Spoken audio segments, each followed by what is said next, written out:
Et donc, comme je l'ai dit tout à l'heure, je n'ai pas de... Voilà, on dit conflit d'intérêt quand on est corrompu. Donc, je l'ai déjà dit. Donc j'ai préparé à peu près 80 diapos, donc je pense que vers 22 heures on aura fini. Donc plus sérieusement, j'en ai quelques-unes complémentaires qui reprennent certains éléments qui sont évoqués dans le... Ah oui, ça marche beaucoup mieux. Donc, Cathy avait une question tout à l'heure. Non, je voulais témoigner de ce qui m'est arrivé. Si vous voulez. Oui. Tout à l'heure, on a parlé du fameux vaccin hépatite B qu'on donnait aux nourrissons, mais il semblait qu'il parlait que des États-Unis, alors que ça se fait aussi en France et surtout dans les pays d'outre-mer. Ce qui m'est arrivé, j'ai adopté en 1996 un petit bébé tahitien, une petite fille. Je suis allée là-bas à Tahiti. La veille, les deux mamans, c'est-à-dire la maman biologique et la maman adoptive, se sont connues. On est devenus très amis. Et la veille de l'accouchement, je suis allée voir le gynécologue pour avoir des nouvelles de la maman, savoir quand est-ce que l'accouchement allait se passer. Et j'ai parlé de cette fameuse vaccination hépatite B que je refusais. Et j'avais très peur qu'on abîme mon bébé avec ça. Il a dit, écoutez madame, ici c'est endémique, l'hépatite B, donc le bébé aura la vaccination. J'ai dit non, je m'y oppose, je ne vois pas pourquoi. Il a dit, écoutez madame, si vous voulez pouvoir faire vos papiers d'adoption en toute tranquillité, nous vous conseillons vivement d'accepter ce vaccin. Voilà, donc le lendemain, le bébé s'est annoncé, j'ai assisté à l'accouchement, les deux mamans étaient là. Et quand le bébé est sorti, on l'a posé sur une table et avant tout souhait, on a piqué immédiatement sa cuisse avec le vaccin hépatite B. Voilà. Donc j'ai été aidée par un médecin homéopathe qui m'avait donné des poudres, des doses pour nettoyer cette cochonnerie. Mais enfin bon, un séjour qui devait être un séjour de bonheur, ça a été bien assombri par cette histoire. Voilà. Et deuxièmement, mon père est mort, a été tué par le vaccin de la grippe. Voilà, donc il était insuffisant respiratoire. Je lui ai dit plusieurs fois, papa, tu devrais arrêter ce vaccin. Il m'a dit, le pneumologue me conseille vivement de le faire. Il y a une année où il était vraiment pas bien, il m'a dit, écoute, je me demande si tu n'as pas raison. Mais j'ai dit, papa, il serait temps que tu réfléchisses. Mais nous étions en mois d'octobre, il me dit, je l'ai acheté, je ne veux pas gaspiller, je vais encore le faire cette année, et ça sera la dernière fois. Voilà. Donc, il s'est fait vacciner. 10 jours plus tard, je l'ai amené de toute urgence à l'hôpital avec une pneumopathie gravissime. Voilà, c'était début novembre, il est mort. Le 14 février, il a été enterré, voilà, le jour de la Saint-Valentin. Voilà, donc il m'est arrivé 2 histoires concernant les vaccins dans ma famille. Voilà. Merci Cathy. Merci Cathy, ouais. Oui, je vais rebondir sur ce que tu dis. Ça résonne, hein? Et au sujet des vaccins pour la grippe, j'ai eu justement le même problème. Il y a eu le même problème avec le père de mon compagnon qui était médecin. Mon compagnon est médecin également. Et son père a été vacciné contre la grippe et peu de temps après, il est décédé. Et mon compagnon, il est soucieux aussi avec le vaccin. Il a une direction ménagère. Une première fois, il n'a pas fait trop bien. Et deuxième fois, plusieurs années ensuite, il a eu une réaction intensive. Voilà, donc c'est quand même... Alors, j'avais une question.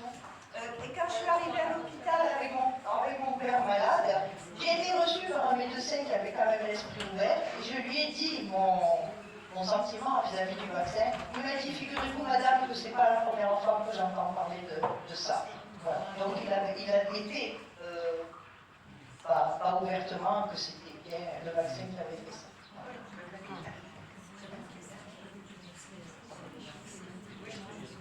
J'avais une question par rapport au bébé.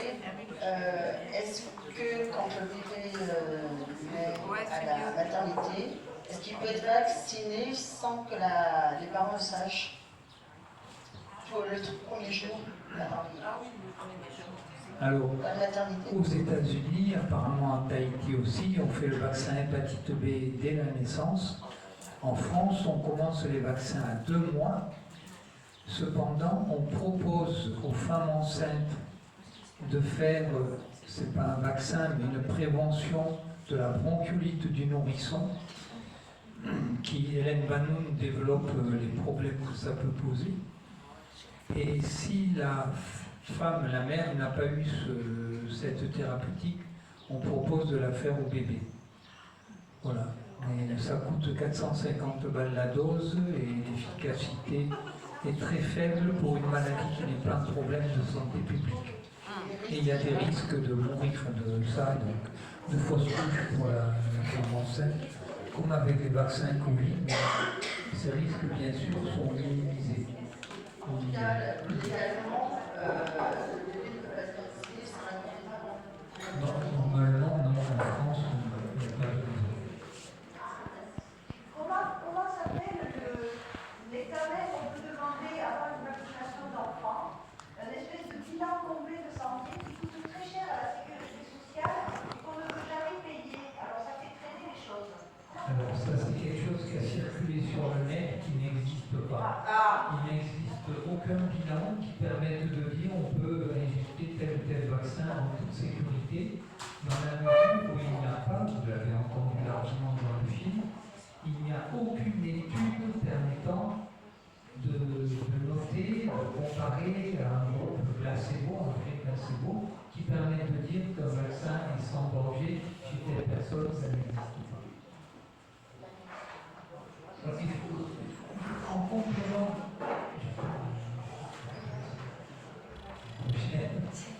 voilà.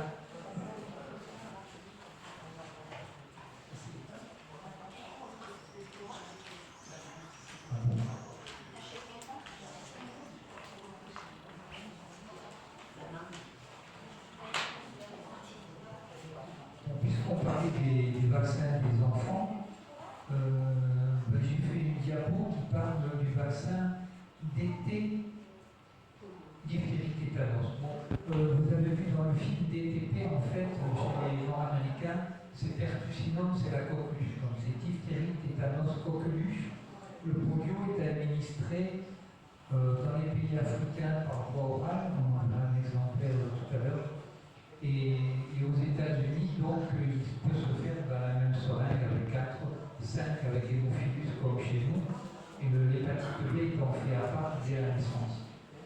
Donc, cette diapo, c'est juste pour montrer que même chez les adultes, on a vu dans le film l'équipe du professeur Abi, on va le reprendre parce que ça c'est trop important, en Guinée-Bissau, en Afrique de l'Ouest, qui expliquait donc que la mortalité globale était augmentée quand on faisait ce vaccin-là. En France, ce vaccin donc, est injecté autour, alors c'est pas obligé de le faire avant, ça il faut savoir pour les parents, mais les médecins le proposent à 2 mois, 4 mois, avec un rappel 6 mois après, donc vers 11 mois. Et ensuite, il y a un rappel proposé à 6 ans, 11 ans, 25 ans et tous les 20 ans. Ça, c'est la France. Mais des auteurs se sont demandé quel était l'intérêt de faire ces rappels, des rappels, pas de la primo-vaccination, dans la mesure où il y a des pays qui font pas de rappel du tout comme le recommande l'OMS. Pour une fois, l'OMS est un peu prudent. Ou bien tous les 5 ans, comme c'était le cas en France auparavant, ou tous les 10 ans, comme c'est recommandé chez nous à plus de 65 ans, voire tous les 20 ans, ce qui est recommandé pour nous entre 25 et 65 ans. 25, 45, 65. Eh bien, les auteurs, donc Steve Carr, dont la publication a été sortie en 2021, ont comparé entre 2001 et 2016 l'incidence de la diphtérie et du tétanos dans 31 pays occidentaux. Bien sûr, on ne peut pas mettre n'importe quel pays avec n'importe quel niveau là-dedans, et ils n'ont noté aucune différence selon qu'il y avait des rappels ou pas, et quelle que soit leur fréquence. Donc, leur conclusion, il n'y a aucun avantage associé la vaccination de rappel chez les adultes contre le tétanos ou la diphtérie. C'est clair.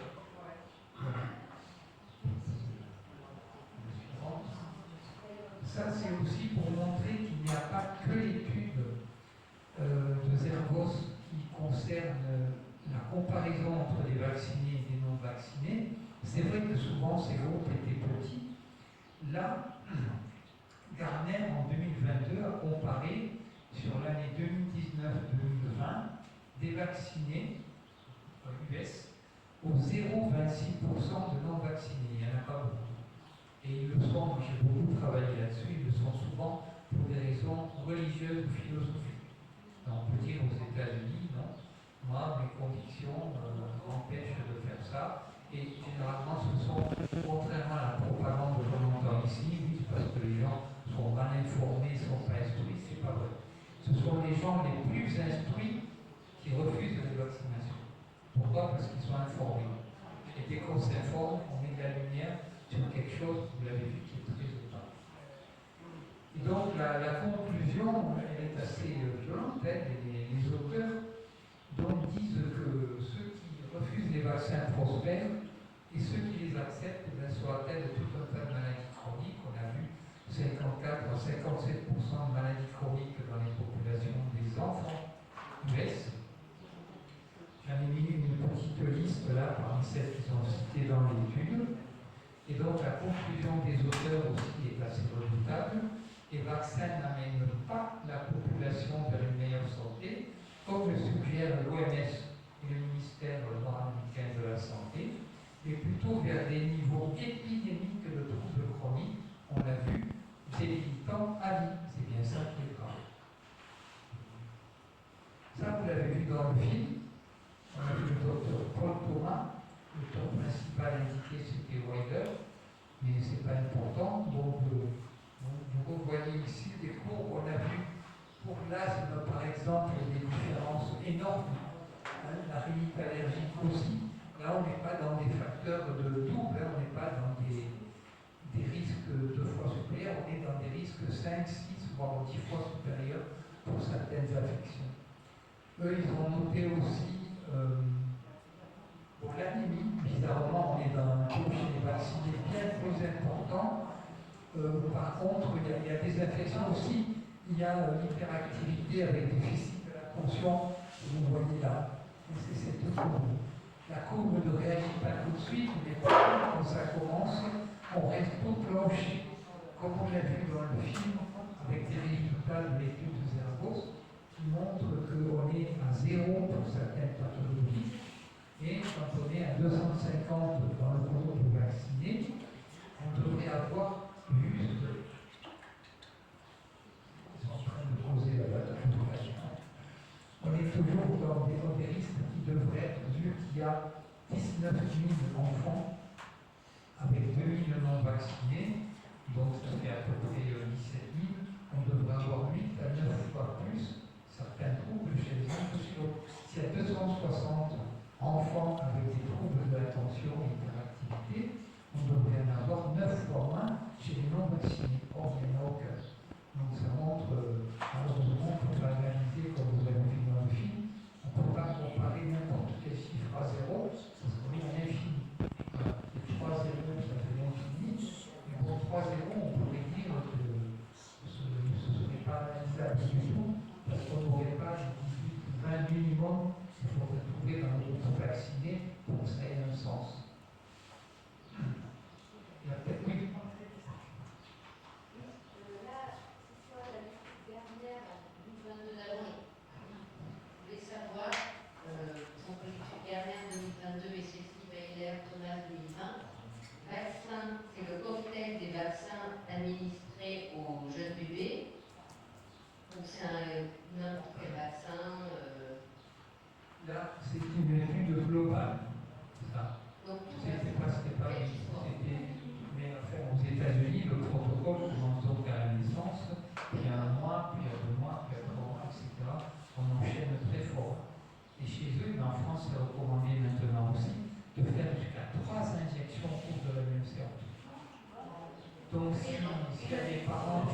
décès des parents, il faut toujours refuser ça. Il n'y a aucune obligation de faire 2 injections au cours de la même séance. Et si vous acceptez qu'on vaccine votre enfant, il faut toujours les séparer. Systématiquement. Une injection, il y a combien de vaccins à l'intérieur? À 2 mois, il y a un vaccin hexavalent, plus le Prévenard 13, où il y a 13 bestioles, ici des variétés de la même bestiole, qui sont des sérotypes.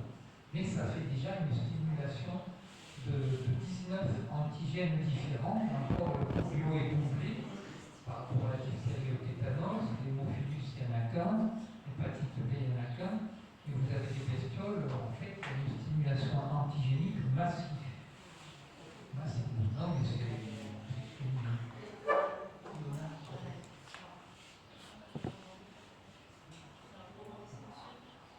Oui, donc je voulais juste savoir, le système immunitaire des nourrissons, il se fait à partir de quel mois, quelle semaine?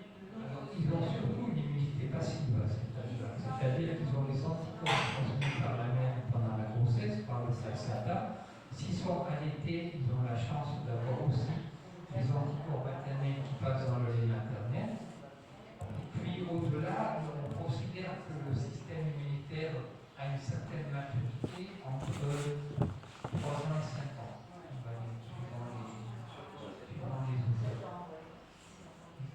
Oui, moi j'avais une question par rapport à l'anémie. Là, juste avant, il y a l'anémie qui est ressortie. Est-ce que tu sais de quelle anémie il est question? Et est-ce que toi, la lien de comment une vaccination elle peut amener à cette anémie particulièrement? Alors, là, dans cette étude-là que j'ai lue, parce que j'ai travaillé là-dessus depuis longtemps, ça c'est juste des médecins qui ont noté les consultations avec leurs motifs et qui ont pu faire le tri entre les enfants vaccinés et non vaccinés. Donc une anémie chez un enfant, c'est pas très fréquent quand même, mais dès l'instant qu'on a un mécanisme plausible physiologique, ça va dans le sens de l'imputabilité. Donc une étude observationnelle comme ça, bien sûr les critiques diront que ça n'a aucune valeur, mais c'est probablement un mécanisme auto-humain. C'est-à-dire qu'on a injecté des particules dans le sang, il va y avoir une réaction, et le système immunitaire peut faire 2 choses qui sont particulièrement délétères, entre autres. Il peut soit se retourner contre ses propres tissus parce qu'il a été trop stimulé par les adjuvants et par les nombreux antigènes qui sont dedans. Et ce qu'il fait très souvent, on l'a vu avec le Covid, c'est qu'il fait des anticorps facilitants. C'est le cas pour le vaccin grippal. Le vaccin grippal, il y a une très grosse institution qui a vacciné et noté ce qui se passait chez du personnel soignant aux États-Unis. Et qu'est-ce qu'ils ont observé? C'est que le personnel était 30% plus malade, qu'ils émettaient beaucoup plus de microbes par la toux, par le nez, tout ça. Les bruits sont pas arrêtés par le masque. Dès mars 2020, Denis Rancourt, professeur travaillant sur les microparticules, a fait une méta-analyse sur une vingtaine d'études sur le port des masques par le personnel soignant dans la prévention des infections respiratoires supposées virales, etc. Et aucune ne montrait la moindre efficacité. 20 études, méta-analyse de l'ensemble, les masques n'empêchent pas la transmission des maladies infectieuses respiratoires, et le vaccin grippal augmente le risque pour les personnes qu'on veut protéger, les personnes malades ou les enfants, en vaccinant le personnel. Ça, il y a plusieurs études qui vont dans ce sens. Donc là, moi, je penserais à un mécanisme auto-humain. Maintenant, quel type d'anémie? Yes. Oui, alors un petit peu dans le sens des 2 derniers intervenants. Quand on parle de vaccin, vous parlez de bestioles sur la dame. Est-ce qu'on ne doit pas parler aussi des produits chimiques? Parce que qu'est-ce qui déclenche l'anémie? Qu'est-ce qui déclenche on parle toujours de vaccins, on parle des virus, des choses comme ça. les produits chimiques qu'il y a dedans, est-ce qu'ils ne sont pas incriminés également? Parce que Serge Rader, par exemple, évoquait très bien le sujet. Serge Rader, voilà, il disait combien il y a d'idiotes dans tel vaccin. Est-ce que c'est pas le vaccin en lui-même peut-être qui est responsable? Parce que le premier vaccin, si je ne me trompe pas, était contre la variole, avant Pasteur. Et c'est un vaccin du 4 contre la variole qui devait récupérer sur un village et qui avait, a priori, on se demande de tout maintenant, très bien fonctionné. Par contre, qu'est-ce qu'ils mettent dans les seringues aujourd'hui? Alors, pour mettre ça au point, le vaccin de la variole n'a jamais fonctionné.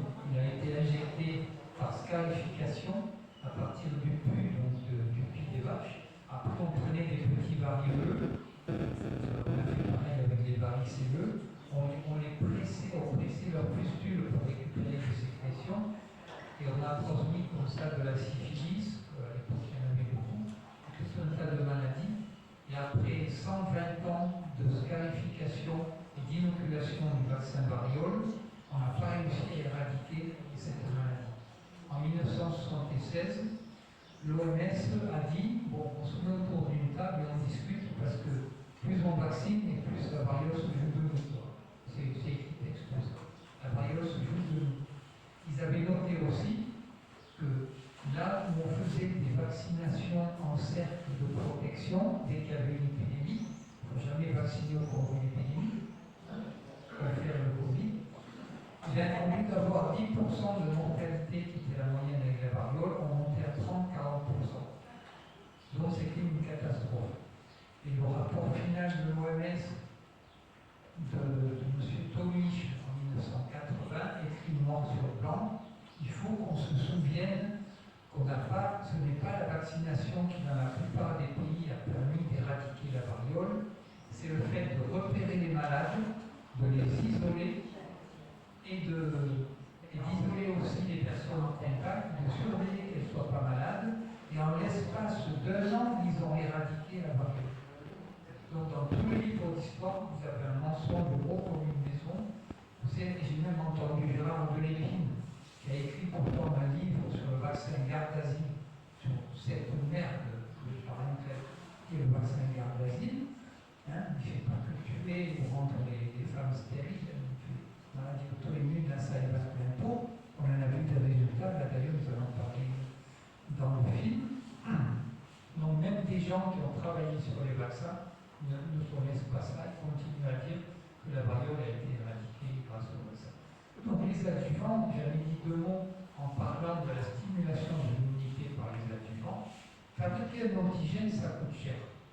Si vous voulez de la toxine tétanique, diphtérique, ou faire fabriquer par des bactéries ou des levures de l'antigène surface du virus hépatite B, ça coûte très cher.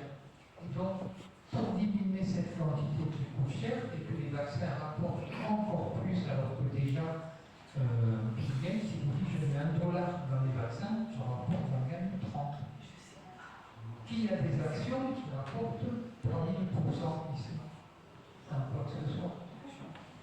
Investissez chez Veolia, investissez dans l'industrie chimique, dans les pesticides, ce que vous voulez. Si vous arrivez à avoir 10%, 15% par an, vous êtes content. Je dis ça en étant complètement opposé au système spéculatif. Donc, comme ça coûte très cher, vous vous souvenez peut-être que Pasteur, à l'époque de son DT polio, mettait du phosphate de calcium dans ses vaccins et que c'est naturel, on sait l'éliminer, on le métabolise, ça ne posait aucun problème. Quand ils ont été mangés par M. Sanofi, nord-américain, chez Sanofi, ils ont dit oui, mais ça coûte $2 de moins la tonne si on met de l'hydroxyde du phosphate d'aluminium par rapport à notre attention. Comme ils sont à ça près des mecs qui roulent sur les milliards de dollars, ils sont pile ailleurs. S'ils peuvent gratter un peu d'encre sur la boîte, et maintenant ils envisagent même de mettre un QR code sur les notices des médicaments. Si vous voulez les infos sur le médicament, vous allez les chercher sur Internet. Ils vont plus vous mettre le papier là plié en place. Voilà. Donc il faut globalement, quand on est on ne connaît pas ces gens-là, on peut dire, j'ai entendu dire encore tout à l'heure par Madame ma consoeur cardinale, voilà, il faut rétablir le dialogue avec les autorités, avec les politiques, avec ces gens-là. Mais Louis Fouché dit ça. Non, non, on ne discute pas avec des mafieux. Bien, vous êtes contre eux, vous prenez une balle entre les deux yeux, vous vous faites intoxiquer par je ne sais quoi, qui fait que 6 mois après, vous avez envie de vous tirer une balle tout seul. Ou alors, je ne sais pas comment on lutte contre ces gens.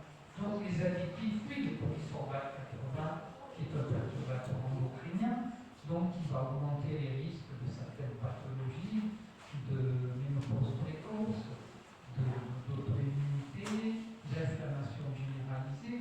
Effectivement, il n'y a pas que l'aluminium, même si l'aluminium est un neurotoxique connu depuis longtemps, il y a tout le reste, oui, qui est.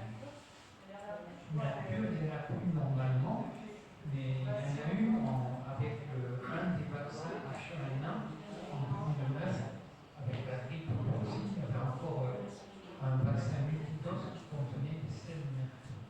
Et le bébé polio, là, il y a 20 ans, il n'y avait pas de mercure dedans? Non, non.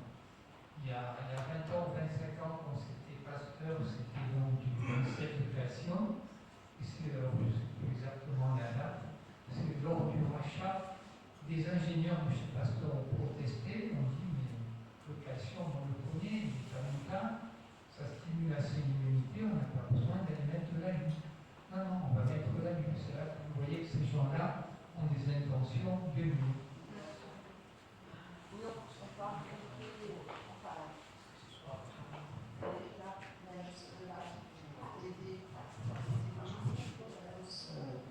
On comprend rien. Le tétanos diphtérie. Quel est le risque pour le rappel des adultes actuellement et les effets secondaires?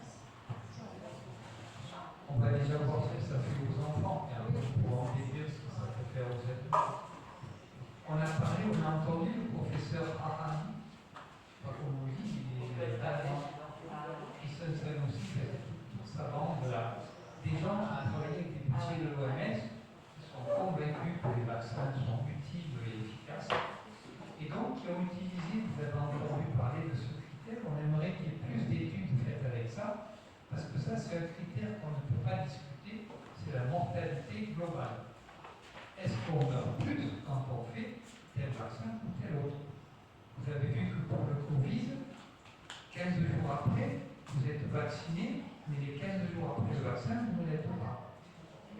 C'est pour ça que chaque fois qu'on faisait une campagne de vaccin Covid, vous aviez une augmentation des morts des non-vaccinés. On vaccine des gens, les non-vaccinés meurent. On fait la deuxième dose, ceux qui en ont une meurent. Plus.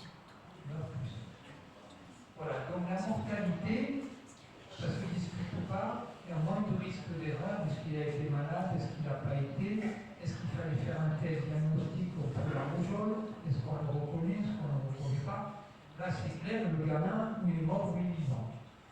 Donc ils ont fait ça sur des enfants de 6 mois à 5 ans, en Guinée-Bissau, donc en Afrique de l'Ouest. Et ils ont été surpris par les résultats. Vous avez entendu dans le film, il parle d'un risque de mortalité 5 fois supérieur en moyenne. Donc moi j'ai pris une partie de l'étude, c'est moins choquant, qui montre que le risque était de 2, mais si on pondère tout, pour les petites filles de 1 à 3 ans, par exemple de 6 mois à 35 mois, donc 6 mois à 3 ans, on avait un autre ratio, alors OR, c'est un truc tiré des courses qui s'appelle le rapport de Cotte. On ne va pas entrer dans ces détails statistiques qui sont un peu rasoirs, mais considérez que c'est un risque multiplié par. Donc par exemple, vous avez 10 petites filles de 6 mois à 35 mois en Afrique pour 1000 enfants qui vont mourir, de toute façon. Donc au lieu d'en avoir 10, vous en avez 100. Voilà. Risque multiplié par 10. C'est ce que ça veut dire. Les statisticiens ont montré que ça ne peut pas être dû au hasard. Mais ce qui est encore plus remarquable, c'est que probablement ils ont sous-estimé les risques. Pourquoi? Parce qu'ils sont tellement convaincus que les vaccins c'est bien, qu'ils se sont dit, pour leur montrer Bien, alors là j'ai bien mis DT-COP, donc c'est le DTP nord-américain, diphtérie, à tétanos et intertucinome, et la polio, il administre par la bouche. J'ai eu l'occasion, au début des années 80, de soigner des enfants à qui on administrait le vaccin Savin buccal, et ces enfants faisaient parfois des fièvres prolongées, des ganglions, et c'était des 39-40 pendant des semaines. J'avais été hospitalisé 2, je crois, à ce moment-là. Ils m'ont répondu non, mais il y avait des anémopathies, il y avait du rhume, ils me foutaient de ma gueule, c'est apparu 15 jours après le vaccin Savin, ce qui se faisait. Et donc, je trouve une formule sanguine de réaction à une bestiole type virale, donc vous rigolez quoi. 6 mois après, ils ont retiré ce vaccin du marché. Mais à l'hôpital de Montpellier, ils avaient des œillères très étroites, il fallait surtout pas que ce soit le vaccin. Et c'est un des problèmes qu'on rencontre, vous l'avez vu dans le monde.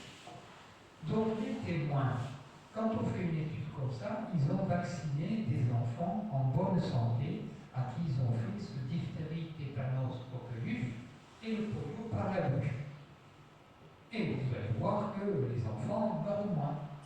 Sauf que, en témoin, ils ont pris des enfants trop malades, trop dénutris pour être vaccinés. Ils pensaient qu'ils ne supporteraient pas le vaccin. Donc c'est ce qu'on appelle un biais. Normalement, quand on fait une étude randomisée à des aveugles, elle est randomisée, donc on tire au sort, et on va mettre les mêmes groupes d'âge dans les deux côtés, les mêmes groupes ethniques. En Afrique, là, il n'y avait pas de problème de ce type. On va mettre le même milieu socio-économique pour pouvoir faire comparer ce qui est comparable. Parce que si on a des gens en Afrique qui ont 4 000 $ par mois dépensés, qui sont instruits et qui vont nourrir leurs enfants, avoir une hygiène, tout ça différent, on ne peut pas les comparer à des gamins qui vivent dans la bourse, qui sont dans une case avec des animaux, etc. Donc c'est un biais majeur et probablement l'effet négatif du vaccin, de ces vaccins, est sous-estimé. Donc quand on parle d'un surrisque multiplié par 2, 3, 5, 10, c'est probablement beaucoup plus. Et la conclusion des auteurs, que vous avez entendu un petit peu de la part de cette conférencière TED, qui faisait partie de l'équipe de professeur Ali, toutes les études, parce qu'il n'y en a pas eu qu'une, sur l'introduction de la diphtérie, tétanos, coqueluche ont constaté une augmentation de la mortalité globale. Le vaccin DT, polio, tue plus d'enfants d'autres causes qui n'en sauvent de la diphtérie, du tétanos, etc.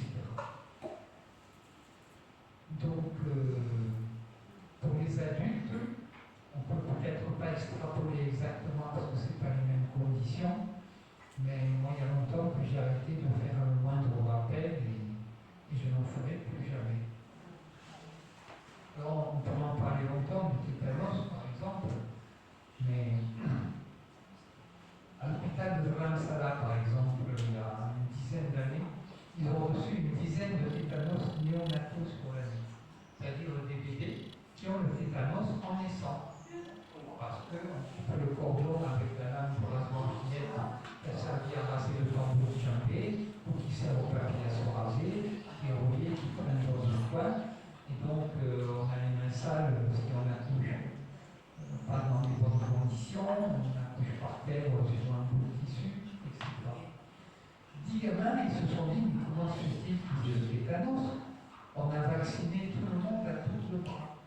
Ils ont retrouvé la trace chez les mères, elles avaient reçu toutes 1 à 10 vaccins. Donc 10 vaccins, elles faisaient partie sûrement d'un protocole de stérilisation, parce qu'il n'y a que dans ce cas-là que nous utilisons de France. C'est encore une autre histoire qui nous amène trop loin. Donc ils se sont dit, mais peut-être qu'on n'a pas eu une chaîne de froid suffisante, que les vaccins n'ont pas été efficaces, donc on va doser les anticorps chez les mères. Tout avait un taux considéré comme protecteur, à plus de 10 unités là, sur un litre de sang. On se dit, bien alors, peut-être que le placenta africain joue pas son rôle, que les anticorps n'ont pas traversé, comme on l'espère, on l'a montré dans des études. On protège l'enfant en vaccinant la mère, ils ont dosé chez les bébés. Et tous avaient un taux d'anticorps considéré comme protecteur,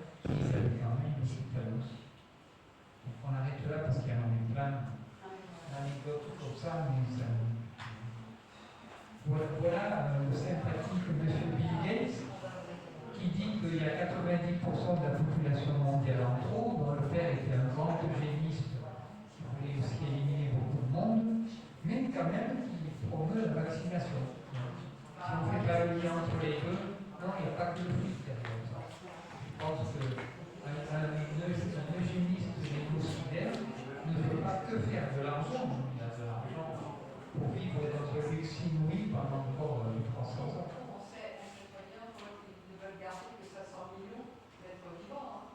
Donc, Ah, celle-ci, c'est de préférence parce que plus on fait une chatte. Pas des antibiotiques. Voilà, j'ai mis accessoirement une illustration pour notre PowerPoint qui était, c'est vrai, par exemple, on a noté une corrélation, une simultanéité entre l'augmentation de l'usage du glyphosate aux États-Unis et l'augmentation de l'autisme. Alors, encore une fois, corrélation de causalité, mais on a tellement d'études qui nous montrent qu'il y a des troubles du neurodéveloppement chez les enfants exposés aux pesticides, et pas que les organes chlorés, les organes phosphorés encore plus, même le glyphosate qui est une molécule très simple.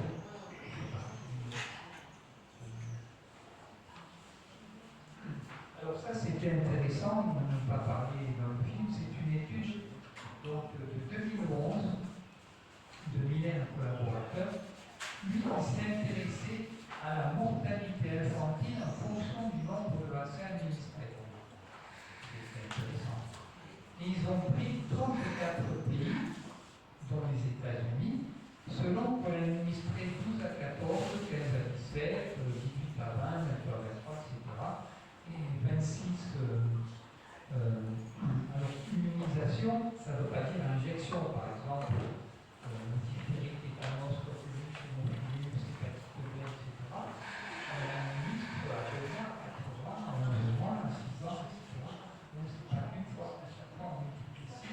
par le nombre de doses. Et là, on parle que d'une maladie. Donc, 26 maladies différentes pour inviter à ça les pneumocoques, l'immunologie, l'argent, les brouillots, les alvéoles, les neuropalvirus, la varicelle, le trauma, etc. Et le résultat, c'est que plus on vaccine, plus les enfants meurent. Et le record, c'est les États-Unis, comme je disais, qu'ils étaient aussi plus en mauvaise santé. Sûrement des pays où l'espérance de vie ou la mortalité infantile, surtout néonatale, à cause des conditions de l'accouchement, sont pires. Mais parmi ces nations développées, donc sur les 34, les États-Unis étaient en queue de peloton. C'était le pire. Alors bien sûr, cette étude a été critiquée avec une violence. Moi, j'ai lu les critiques, et j'ai lu surtout la réponse des auteurs. Ils ont pu démonter, comme par exemple, ils leur disaient pourquoi je n'ai pas vu des pays moins développés. Si on l'avait fait, vous auriez reproché de le faire en disant oui, mais la mortalité est élevée, donc on va s'accorder au vaccin. Donc ils ont tout démonté, en particulier ce biais de sélection avec les nations pauvres. Et en 2023, ils ont refait l'étude, et ce coup-là, ils ont mis 46 pays. Et à quoi est-ce qu'ils arrivent à la même conclusion? En fait, le R, voilà, égal à 0,992. Plus on est près de 1, plus il y a des chances que la corrélation soit prouvée. Donc là, on est presque dans la perfection. Donc leur conclusion, bien qu'elle ne convienne pas aux fanatiques de la vaccination, donc il faudrait préserver l'image, on parle de la vaccination, malgré les faits, leur conclusion est imparable. Il existe une corrélation positive entre le nombre de doses de vaccins administrés aux enfants et les taux de mortalité infantile dans les pays les plus développés.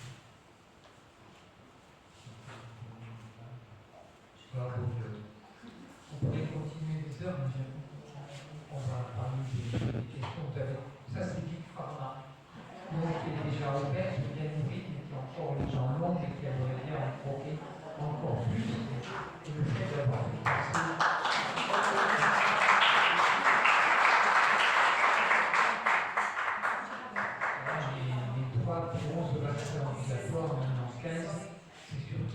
de l'intérêt financier derrière, malheureusement.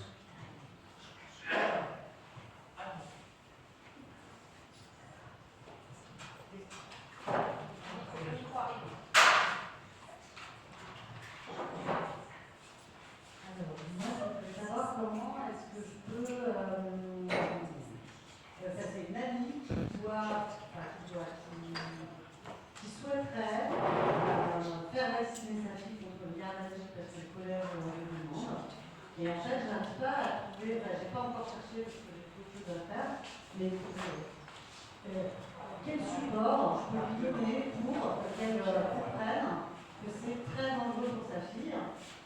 Sur le cas, elle vient d'aller voir le médecin généraliste qui lui a dit qu'il y a un rapport bénéfice-risque qui est positif dans le côté de la vaccination de sa fille et que c'était la même chose pour le Covid. Donc en gros, il ne faut pas écouter les gens comme moi et il faut vacciner sa fille pour qu'elle puisse participer aux activités proposées par le collège et en dehors parce que sinon elle va être marginalisée et c'est quand même un grand problème. Voilà. Donc qu'est-ce qu'on peut faire? Peut-être même pour s'opposer, qu'est-ce qu'elle peut faire vraiment pour s'opposer à la vaccination? C'est pas besoin de s'opposer. C'est une démarche volontaire dans laquelle on demande de l'avis des parents.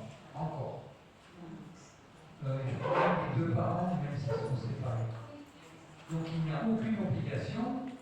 Au collège des Vents, je crois qu'il n'y a pas eu plus de 12% des élèves qui sont venus se faire injecter par les équipes mobiles qui sont venues. Donc ce n'est pas une obligation. Ensuite, ce qu'on peut lui dire, après, quand elle est complotiste,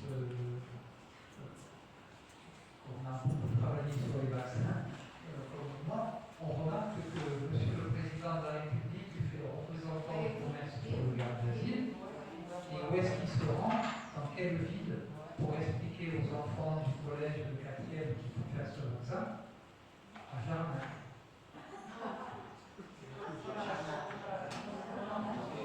Jarnac, le Jarnac est sur la personne.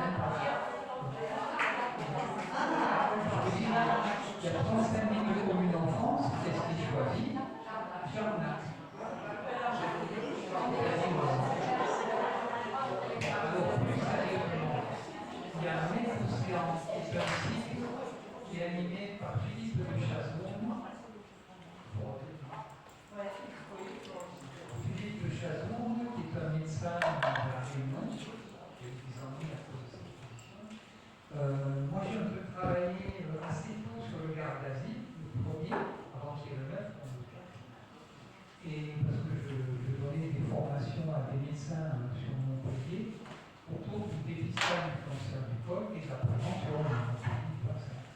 Ce qu'on soulignait, c'est qu'on n'a aucune étude qui nous montre une diminution du cancer, parce qu'on ne saurait que 30 ou 40 ans après, et que ça fait plus de temps qu'on a commencé, à peine, donc on le saura peut-être plus tard. La deuxième chose, c'est qu'ils ont bidouillé les études en faisant passer, c'est-à-dire normalement constituer les groupes, on injecte à cela, cela on les contrôle, etc. Ils n'ont pas testé contre le placebo, surtout pas, ça se serait trop vu. Ils ont testé contre l'excipient du vaccin, qui contient une grosse dose de sel d'aluminium, qui contient le phénoxyéthanol, le formaldéhyde, tous les émulsifiants, tous ces trucs-là, le sorbat 80 et le reste. Donc, ils ont comparé un vaccin au vaccin sans antigène. Donc l'étude n'est pas valide. Ensuite, il y a des pays particulièrement observants, comme les pays nordiques, l'Australie, la Nouvelle-Zélande, le Canada, l'Amérique du Nord. On a vu les dégâts en Amérique du Nord.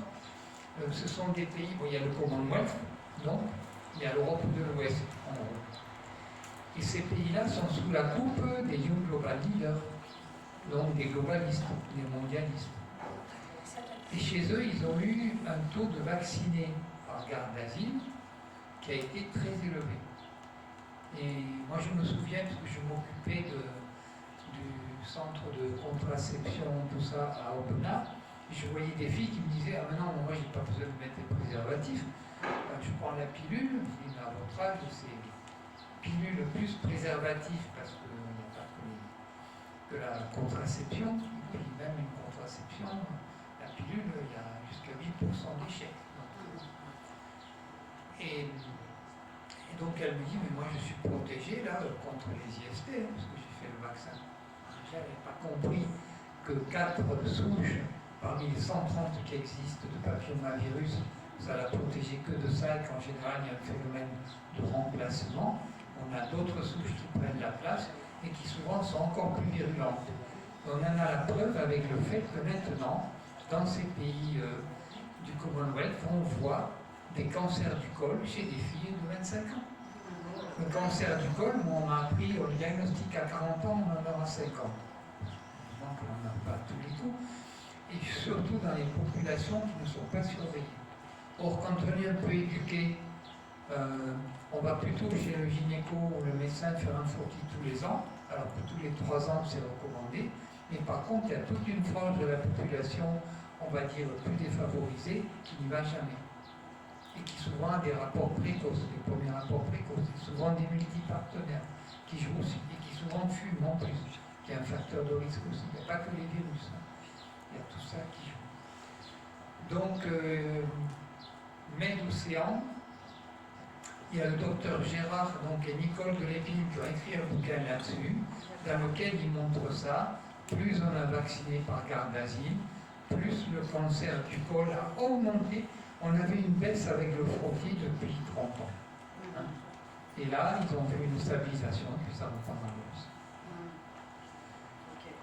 Donc la prévention, et en plus, ils vous disent, mais les garçons aussi, parce que sauf que les garçons, ils peuvent, suivant leur pratique, avoir des cancers de la gorge, des cordes vocales, du larynx, de la bouche, etc. Il y a l'anus aussi qui est dans le cou. Et on s'aperçoit que quand il n'y a pas de papillomavirus, le pronostic est moins bon que quand il y en a. Je ne parle pas du col, je parle du reste. Donc ça veut dire que peut-être on risque de déstabiliser des choses qui naturellement se font pas si mal en intervenant et en voulant vacciner à tout prix. Après ces questions-là, elles ne se posent pas. On a vu ça, ils ne vont pas analyser les choses jusque-là. Ce qui compte, qu'est-ce qui va nous rapporter, comment on peut tordre le bras ou corrompre les décideurs pour qu'ils nous remboursent. En France, vous vous rendez compte, au début, le garde d'asile, 150 balles. Ça revient à moins de 1 euro la fabrication de la boîte recherche comprise. Qu'est-ce qui justifie que M. Gates gagne 150 fois sa mise là-dessus? Med-Océan, Gérard de Lépine, il y a pas mal de Gérard et Nicole de Lépine qui ont travaillé là-dessus. Après, il faut un peu chercher. Et le docteur de la Réunion, c'est quoi le nom? C'est Philippe de Chasseau. Et son site, c'est Med-Océan. Il a posé des questions à l'Assemblée, il est intervenu, il est venu à Paris plusieurs fois pour en parler. Mais sinon, il y a un bouquin écrit donc, par Gérard et Nicole de Lépine qui montre que le vaccin hépatite B a fait augmenter les cancers du foie, et qui montre que le vaccin garde d'asile, ce sont les 2 seuls vaccins soi-disant anti-cancéreux. On est contre, vous trouvez, les vaccins contre le cancer. Non, c'est le contraire. Question. Merci, Paul. Oui, moi je voulais bien réagir par rapport à ça, enfin rebondir et puis après avec d'autres questions par la suite. Moi, c'était il y a une dizaine d'années où je me suis beaucoup posé la question sur les vaccins, donc c'était avant le Covid et bon aussi parce que j'ai grandi dans une guerre pro-vax, anti-vax grâce à mes parents qui étaient dans 2 camps différents, donc ils étaient ballottés d'un côté à l'autre. Il se trouve que la peur a pris le dessus et que mon fils que j'ai eu il y a 20 ans, je lui ai mis 3 injections de... Enfin, j'ai laissé le médecin lui faire ses 3 premiers d'été polio. Et après, j'étais très très jeune, il faut dire, et je manquais de confiance en moi et puis j'avais peur, quoi. Voilà, vraiment peur. Et ma mère, quand elle veut me faire peur, elle fait peur. Et donc, qu'est-ce que je voulais dire là-dessus? Après, moi, j'ai arrêté les rappels, puisque je me suis un peu plus éduquée à ces questions-là. Mais c'est vrai que moi, j'étais anti-vax par rapport aux adjuvants, par rapport aux métaux. Il y en avait, en tout cas sur ma génération que j'ai eu moi petite, je sais qu'il y en a un que j'ai eu où il y avait du mercure dedans. Je ne sais plus le nom retrouvé, je pense que ceux de mon fils, effectivement, il y a 19 ans, il n'y avait plus de mercure, mais plutôt d'aluminium. Donc moi, c'est ça qui me pose une question, et pour ne pas me faire emmerder par les gens qui étaient pour les vaccins, je disais, non mais moi je suis pas anti-vax, c'est juste que je suis anti-métaux lourds et que pour moi c'est pas ok dans notre corps, en tout cas on les supporte pas très bien. Et à l'époque du coup j'étais allée voir sur santé.gouv.fr, j'étais allée voir les communiqués officiels autour de la vaccination, et il y avait écrit que le médecin de famille avait comme rôle de faire une anamnèse et de faire la balance du bénéfice-risque, à savoir s'il fallait vacciner ou non cet enfant. Et donc ça, c'était super intéressant, parce que je me suis vraiment posé la question, ok, mais ces médecins, est-ce qu'ils, à l'époque en tout cas, je ne sais pas si ça c'est encore écrit sur santé.gouv, à mon avis depuis le Covid, tout ça, ils ont dû revoir un peu la copie, mais parce que je me posais vraiment la question, ok, donc le médecin est censé faire une anamnèse, c'est-à-dire demander les maladies de la famille, faire une étude de terrain, voir comment il va cet enfant, quel est son terrain, tout ça, et faire, juger du balance bénéfice-risque. Et malheureusement, moi je ne connais que très peu de médecins qui le font, ça encore aujourd'hui, et qui le faisaient à l'époque. C'est-à-dire que les familles qui ne voulaient pas vacciner leur enfant, elles devaient trouver donc des médecins qui donnaient des contre-indications, et il y en a très peu qui le faisaient comme ça par, juste pour faire une contre-indication. Mais par contre, il y en a qui, à raison, en étudiant, il y a beaucoup d'asthmatiques dans la famille, il y a déjà beaucoup de maladies chroniques, il y a potentiellement une sensibilité de terrain, il y a potentiellement déjà eu du mercure parce que la mère avait des amalgames dentaires, ou parce que ceci, ou parce qu'il mange trop de poissons, peu importe. Et et ce que je regrette, c'est que finalement, dans la théorie officielle, il y avait cette notion de la vaccination, elle n'est pas automatique et elle doit être mesurée et jugée par le médecin. Mais en fait, les médecins, en réalité, c'était une vaccination automatique. C'était il faut vacciner, on vaccine, et ils ne prenaient eux-mêmes pas le temps de faire cette analyse et cette balance. Et du coup, pour mon fils, après, pour éviter les rappels et tout, même lui, devenu un jeune qui réfléchissait et tout, il se posait la question, maman, pourquoi on ne fait pas les rappels, pourquoi tu dis qu'il ne faut pas vacciner? J'avais du mal à expliquer, donc j'ai pu l'amener voir un médecin qui a pu lui expliquer, oui, effectivement, dans ton cas, le rapport bénéfice-risque n'est pas du tout ok, et ta maman a bien fait de ne pas te revacciner et de ne pas te faire tes rappels. Et ça a beaucoup rassuré mon fils. Parce que en fait, en étant perdu dans le pour, le contre, c'est pareil, en fait, ça fait hyper peur, et ça demande de vraiment s'éduquer pour comprendre. Et de mon côté, ce que je veux dire, c'est qu'aujourd'hui, je te remercie Paul pour ça, parce que j'ai pu mieux comprendre aussi le problème de la source virale, en fait. Parce que de ce que je comprends dans ce film, l'accent il est vraiment sur la source virale qui surstimule l'immunité. Et moi, j'avais quand même en tête, et bon, je ne le mets pas de côté parce que c'est un tableau, un puzzle qu'il faudrait réussir à faire. C'est qu'il y a la source virale et les adjuvants qui viennent aussi bloquer quelque part, qui viennent intoxiquer en plus et fragiliser le terrain en fait, finalement. Et voilà, du coup, je suis contente de pouvoir aussi mieux comprendre cet aspect-là de la source virale. Et donc une autre question, est-ce que tu sais si ce rapport-là, cette notion d'anamnèse familiale qui est donnée en mission aux médecins de famille, si c'est toujours conseillé de le faire? Est-ce que les médecins, on leur dit étudier le terrain de la famille, l'histoire de la famille, voir s'il y a un rapport bénéfice-risque qui est important? Oui, ça existe toujours, surtout avant la prescription d'un médicament. Mais le monde de la vaccination, c'est un peu à part. c'est une religion. Enfin, on revient dans le dogme. Et comment répondre simplement à ça? On vaccine des prématurés de 800 grammes avec les mêmes doses que des gamins à la sortie de la maternité. Et les parents vont dire, mais attendez, il est né à 6 mois, maintenant il a 8 mois. Oui, il a 8 mois, mais il a 8 mois, il est encore in utero. Donc est-ce qu'on ne peut pas attendre qu'il ait ces 9 mois de grossesse, plus les 2 mois auxquels on faisait, ce qui est déjà très peu. Non, il y a des médecins qui sont cet âge pour injecter. Donc pour un médicament, dans le code de déontologie, les règles de prescription, théoriquement, on doit toujours faire une anamnèse, c'est-à-dire reprendre les antécédents, regarder, mais le terrain, ça c'est une notion qui a été balayée depuis au moins Béchamp, qui continue chez les homéopathes et des gens qui font une médecine un peu plus holistique ou intégrative. Mais pour la plupart, ça n'existe pas le terrain.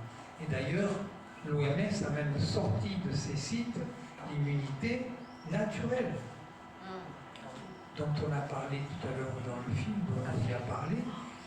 L'immunité naturelle, par exemple, dans la rougeole, le fait de faire une rougeole limite le risque de certains cancers à l'âge adulte.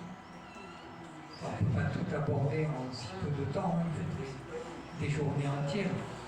Mais ça, bien sûr, ça n'est pas forcément dit, parce que se confronter à ces infections de l'enfance, de la petite enfance, qui ne posaient pas de problème depuis qu'on a une hygiène de vie correcte, une alimentation plus correcte qu'avant, c'était plutôt bénéfique pour la santé de faire sa varicelle, une rubéole, le plus souvent, ça passait inaperçu.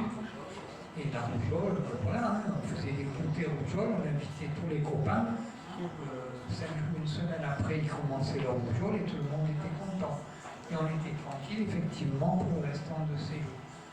Alors que l'immunité vaccinale, avec ses adjuvants, additifs, tout ça, tape à côté de la plaque. D'ailleurs, pour la rougeole, ils n'ont pas souligné ça, mais l'OMS avait dit attention. À l'époque, l'OMS n'était pas une bande de brigands. Attention, si vous faites un vaccin contre la rougeole, il faudra qu'il soit aussi efficace que la maladie, ce qui n'existe pas, et qu'il soit et qu'il n'ait pas les inconvénients qu'on peut avoir avec tout ce qu'on met avec, et que ça dure toute la vie. Sinon, ce que vous allez faire, c'est que vous allez repousser la maladie à l'âge adulte où elle est beaucoup plus grave, après la puberté. Moi, j'ai un pote qui a fait la rougeole à 25 ans, on était étudiants, il a été secoué. Et puis, comme les mères, là, ça a été dit dans le film, les mères ne transmettent plus à leurs enfants, elles sont vaccinées, mais leurs anticorps, c'est du vent. Ça ne marche pas. Donc, les enfants qui étaient protégés jusqu'à 2-3 ans et qui faisaient une rougeole après, quand il n'y avait plus les anticorps maternels, ils faisaient les formes les moins graves qui soient, en gros, entre 1 an, 2 ans et 8 ans. Voilà. Au-delà, les risques augmentent progressivement, surtout après la puberté. Évidemment, les industriels n'ont pas tenu compte de ça. Dès qu'ils ont mis des antigènes, en plus c'est des virus vivants, rougeole, orion, rubéole, c'est 3 virus, vaccins vivants qu'on injecte. Donc il y a souvent des rougeoles dites atténuées, mais il y a parfois des signes d'inflammation du cerveau en particulier qui montrent que ce n'est pas du tout anodin. Yes. Moi j'ai une précision à vous demander au début de votre intervention. Vous parlez donc par rapport aux séances de vaccination des enfants, de préférence, la préférence étant pas d'injection, mais ça c'est autre chose, d'espacer les injections, de ne pas en faire 2 voire 3 lors de la même séance chez le médecin. Quel est le délai que vous donneriez pour que le choc immunitaire chez l'enfant puisse être un petit peu apaisé, je ne sais pas comment on peut dire, s'il vous plaît. Au Japon, par exemple, ils ont décidé je crois que la coqueluche a été commencée après 2 ans, et ils ont fait chuter la mortalité, ce qu'on appelle les morts subites des nourrissons, on m'a expliqué, ils ont fait chuter de 90% rien qu'avec cette mesure. C'est un vaccin très réactif. Donc surtout pas commencer à 2 mois, parce qu'encore une fois, au pire, un enfant va entrer en crèche à 3 mois. On a 3 mois pour commencer. Donc moi, je commencerai à 5 mois et demi le minimum, la première injection, et surtout pas faire Prévenard en même temps que l'hexavalent. Pourquoi? Ben, il y en a qui ont fait une étude, qui ont comparé le Prévenard, c'est de la merde, hein, c'est contre les pneumocoques. Au début, il y en avait 7. Il a fait augmenter les méningites à pneumocoques et certaines souches plus virulentes sont apparues et ils ont dit bon, on va rajouter ces souches dans le vaccin. Donc on est passé de 7 à 13. Donc c'est la course et comme il y en a plus de 100, on ne s'arrêtera jamais. Et puis plus vous en faites et moins ça marche en plus. Et puis il y a l'anticorps facilitant, alors c'est pas leur problème. Ils ont comparé, alors quand on dit ce sont des effets indésirables rares, il faut savoir qu'il y en a entre 0,1 et 1% qui sont déclarés. Pour les médicaments, c'est plutôt 10%. Et pour les vaccins, vu qu'il y a cet a priori favorable, on est toujours en dessous de 1%. Donc quand on vous dit il faut multiplier en fait par 10, non, il faut multiplier au minimum par 100 les effets indésirables déclarés. Voilà. Il y a des solutions pour se contacter tous ensemble le plus possible. On arrive à trouver oui, il y a des solutions. Sur le carnet, il y a des solutions. Comme dit madame, se mettre sur le carnet. Oui, mais il y a de jeunes parents qui souhaitent faire vacciner, ça fait partie de mes enfants, qui souhaitent faire vacciner leurs enfants. Donc voilà, on peut donner de l'info et ils font ce qu'ils veulent. Voilà. Non, il ne faut pas ce qu'ils veulent, c'est obligatoire pour toute les collectivités. Non, mon corps, mon choix, ça marche. Mais ils ne demandent jamais ce qu'il y a dans les vaccins. Vous allez voir. Vous demandez, mais qu'est-ce qu'il y a dans les vaccins? Il y a beaucoup de questions qu'on peut poser, mais les médecins n'ont pas les réponses. Il y a des gens qui Je finis juste, donc 5 mois si on peut. À 5 mois, on peut faire au pire l'hexavalent. 1 mois après, on peut faire le Prévenard. 1 mois après, la deuxième injection de l'hexavalent. 1 mois après, le Prévenard. 1 mois après, le méningocoque, machin truc.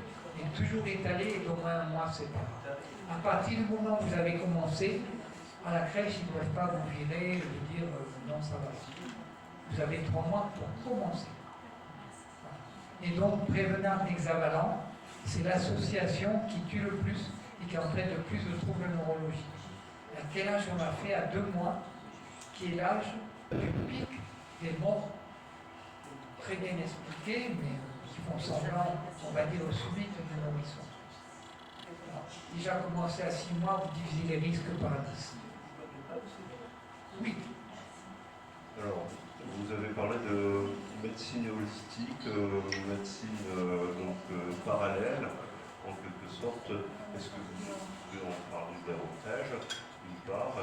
D'autre part, moi je voudrais témoigner de mon autisme que j'ai eu à l'âge, je ne sais pas si c'était un vaccin, mon autisme qui maintenant,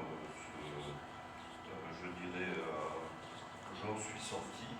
J'étais muet, je ne parlais pas, je n'écoutais pas non plus. J'étais dans ma bulle de recherche et donc du coup ça m'a permis de faire des recherches très approfondies sur toutes les médecines alternatives et donc maintenant je sais que je suis magnétiseur et donc c'est une médecine qui est différente de la médecine occidentale qui dissocie en fait le corps et l'esprit et l'âme. Et donc du coup c'est vers ça qu'il faut aller. Mais est-ce que vous en avez un peu la conscience ou pas? Je crois que dès l'instant qu'on veut faire une médecine qui ne soit pas morcelée entre les organes et qui ne soit pas inhumaine, qui fait que beaucoup de médecins pourraient être remplacés par des IA, justement, la médecine dite holistique ou intégrative, elle peut intégrer d'autres approches. Moi, en 3e année de médecine, je me suis aperçu de beaucoup de choses qui n'allaient pas. Donc j'ai commencé à étudier la phytothérapie, l'homéopathie, la médecine manuelle, l'auriculo, tout ce qui peut me tomber sous la main, j'ai essayé de l'aborder. Et puis aussi, On peut penser, comme vous le dites, qu'on n'est pas qu'un corps, on est aussi un esprit, on est des émotions, on a un corps émotionnel, on a un corps énergétique, et qui sont très liés. Donc nos émotions sont liées au mental, donc on a besoin de travailler avec tout ça. Après, on n'a pas forcément toutes les compétences. Moi, je prenais minimum demi-heure, 3/4 d'heure pour mes consultations. C'est pour ça que je n'ai jamais été riche d'ailleurs. Pendant que j'avais des potes, c'était toutes les 10-12 minutes. Il fallait que la machine tourne, il fallait payer les charges, les frais, le cabinet luxueux, la belle voiture, et puis la maison, et tout ça. Donc, la médecine telle qu'elle est actuellement, avec les honoraires qu'elle a du mal. Donc, il n'y a que des approches un peu alternatives qui font qu'on peut aborder la personne un peu plus globalement, ce qu'on appelle donc médecine intégrative ou autre, qui aussi laisse la place effectivement à d'autres approches.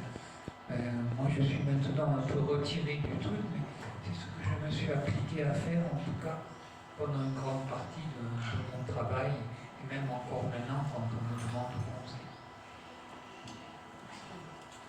Merci de votre réponse. Et donc, du coup, la médecine alternative chinoise, traditionnelle chinoise, prend en compte le terrain, comme l'homéopathie, et comme on a aussi de la physique quantique qui est diffusée par notamment les fleurs de Bach, les huiles essentielles, et ça c'est une médecine quantique qu'on ne nous permet pas d'accueillir, puisque je dirais que Big Pharma et autres a pris le marché de la sécurité sociale et donc du coup a écarté à la fois toutes les médecines alternatives, et donc c'est sur quoi on doit peut-être lutter.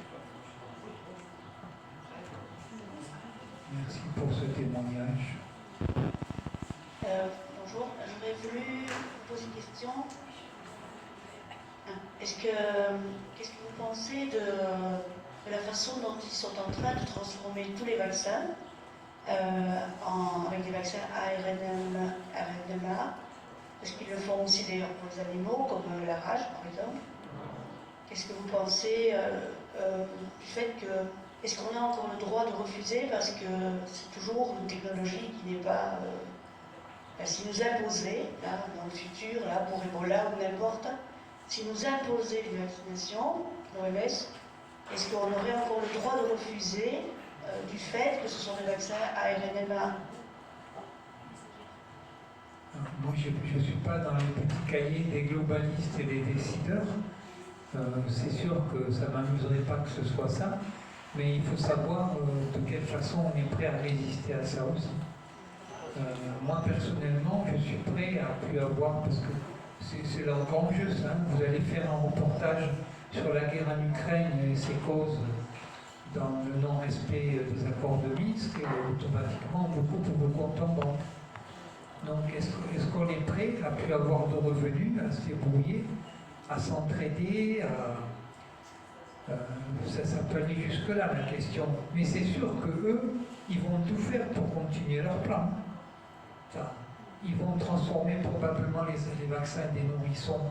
Alors, encore une fois, les seuls vaccins obligatoires, à part pour les soignants, certains vaccins, ou pour les vétérinaires contre la rage, etc., les seuls vaccins obligatoires, c'est pour l'entrée dans une collectivité. Un enfant qui est élevé à la maison, il aura besoin des vaccins à 3 ans pour entrer à l'école.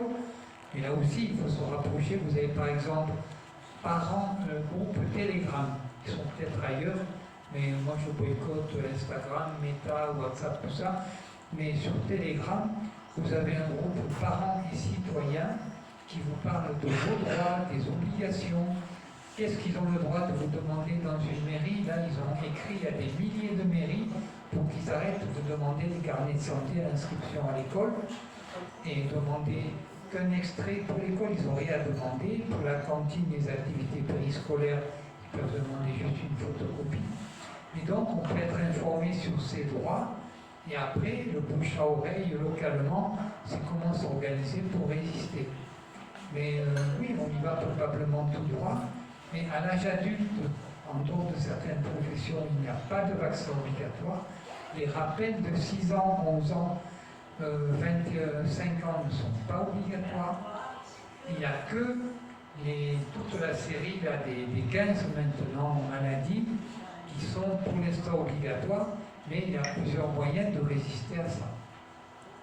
Donc on ne peut pas parler comme ça. J'ai été gardien de la paix, et donc malgré mon autisme, parce que je me suis aperçu de mon autisme à 68 ans. Et donc ils ne s'en sont pas aperçus, et donc c'est tant mieux. Parce qu'on ne m'a pas mis dans une case. Je l'étais déjà par rapport à la discrimination ordinaire qui m'était dessus, et donc du coup, maintenant je sais que les lois ne sont que des lois commerciales, et donc c'est des lois maritimes. Et donc il faut aussi, à mon sens, même si j'étais le gardien de la paix et que j'étais garant un peu de la loi pénale, il faut boycotter toutes les lois qui sont mises en place sur la police. C'est mon point. Tout à l'heure, tu as dit que ça ne servait à rien de vacciner pendant une épidémie. Et moi, je suis en deuxième année de médecine et j'ai vu encore cette année que le premier vaccin de la rage a été pris, on a pris des antigènes sur une vache et on l'a donné à un patient qui était malade déjà. Et on lui a administré. C'était variable? Je sais pas, c'était peut-être. La vache, c'est vaccine.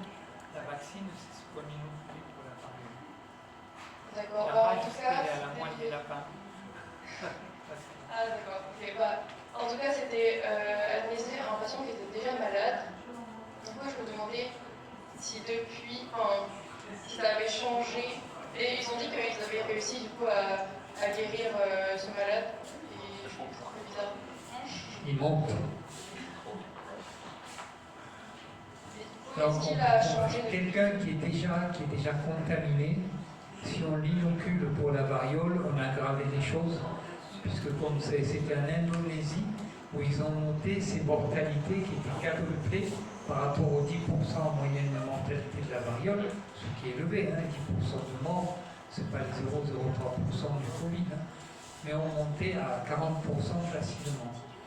Après, vacciner quelqu'un qui est déjà malade, normalement, on n'inoculait pas, parce qu'il avait des boutons partout, on voyait qu'il avait la variole, ça n'avait pas d'intérêt, il était bourré de virus, il en sortait.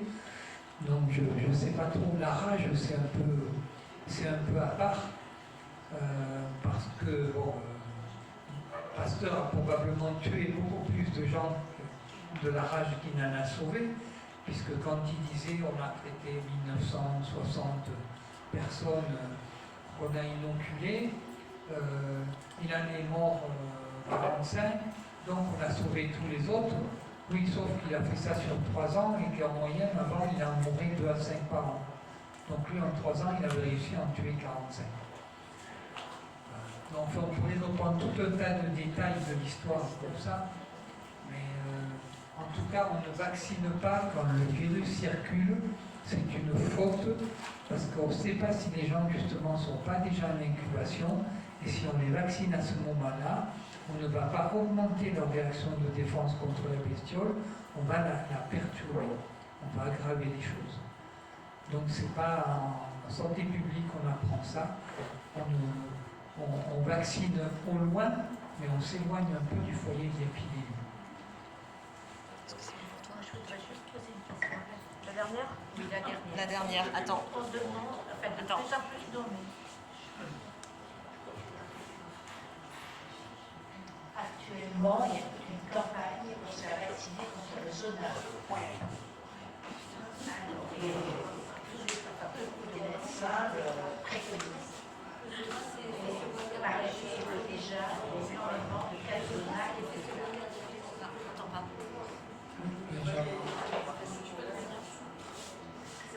J'en doute pas.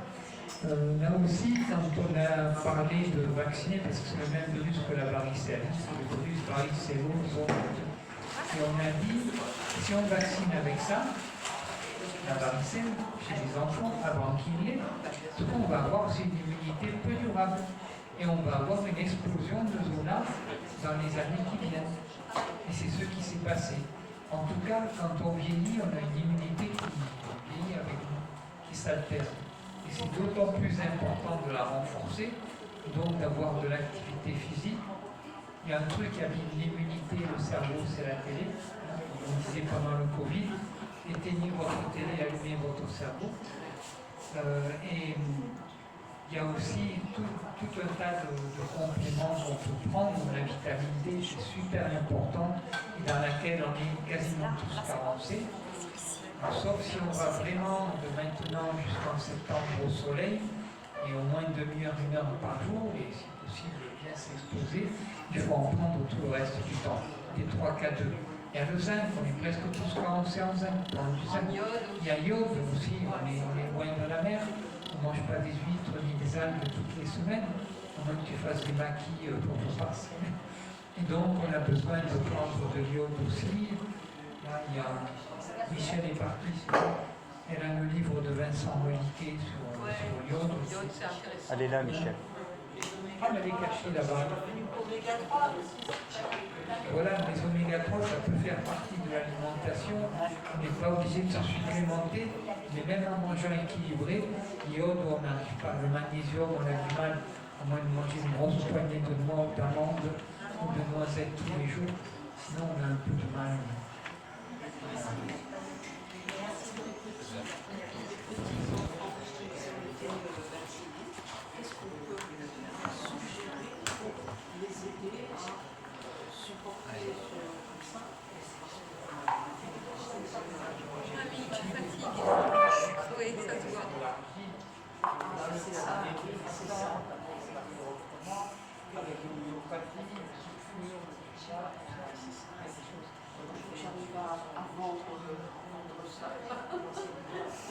Donc surtout, il faut que ça vienne que la personne s'informe.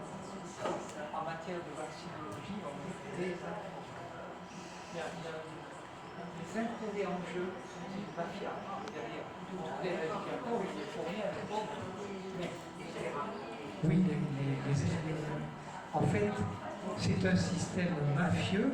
On parle de la finance internationale, c'est pas vrai, c'est une mafia internationale organisée qui utilise le crime pour éliminer les gêneurs, qui n'a aucun état d'âme. S'il y avait 3 milliards de personnes qui meurent des conséquences de leurs actes, du moment qu'eux ils gardent le pouvoir, là ils ont peur de le perdre avec les droits de là qui capotent. Donc c'est un mafieux n'a pas d'état d'âme. Un gamin de 10 ans à qui on dit tu veux entrer dans notre groupe, tu penses putain, tu vas tuer ce mec, costard, il y a une fois qu'il l'a fait, il est pris dans le truc, il n'a plus d'état d'âme. C'est Rodin Bernard qui disait j'ai raté ma formation en psychopathe. C'est un bon financier, un homme financier. Mais il disait on a misé contre la lire, on s'est fait un pognon de dingue. Et on a ruiné des milliers de personnes en Italie.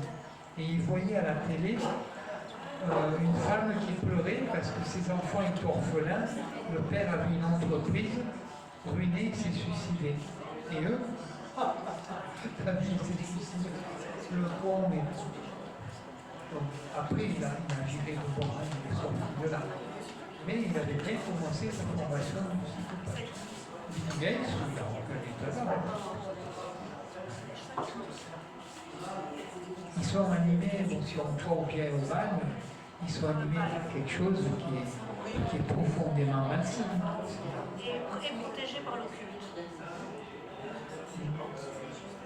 C'est ce qu'on appelle vendre son âme au diable. Ils sont là pour le bien, c'est la reconnaissance. Mais comment On va arrêter sur ces belles paroles. Voilà. Merci beaucoup, Paul. On a enregistré, on va